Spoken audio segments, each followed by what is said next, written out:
વડોદરા મહાનગરપાલિકાની સ્થાયી સમિતિની બેઠક ગઈકાલે પાલિકાની વડી કચેરી ખાતે મળી હતી।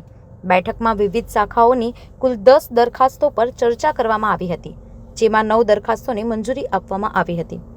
આ મંજૂર કરાયેલા કામોમાં ડ્રેનેજ પ્રોજેક્ટ શાખા, રોડ પ્રોજેક્ટ શાખા, વરસાદી ગટર પ્રોજેક્ટ શાખા, બિલ્ડિંગ પ્રોજેક્ટ, જમીન મિલકત, ટ્રાફિક, સેન્ટ્રલ સ્ટોર તેમજ ટુરિસ્ટ શાખાના કામોનો સમાવેશ થાય છે। શહેરના વિકાસ માટે જરૂરી એવા તમામ કામોને સ્થાયી સમિતિ દ્વારા મંજૂરી આપવામાં આવી હોવાનું સમિતિ અધ્યક્ષે જણાવ્યું હતું। 3 માસ અથવા નવીન ઇજારો ન થાય ત્યાં સુધી સમય મર્યાદા વધારવામાં આવી છે।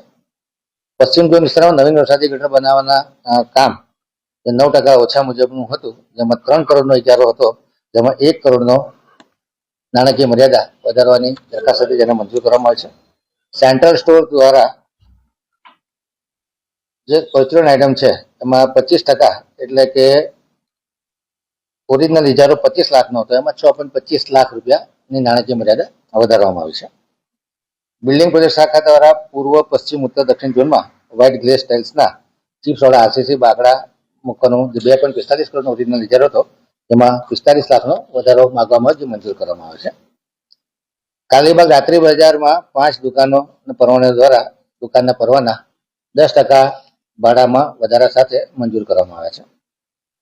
પશ્ચિમ ઝોનમાં હોટ એપ્લાય થર્મોપ્લાસ્ટિક પેન્ટનો ઇજારો 1.10 કરોડનો 35.51% ઓછાના ભાવ મંજૂર કરવામાં આવ્યો છે।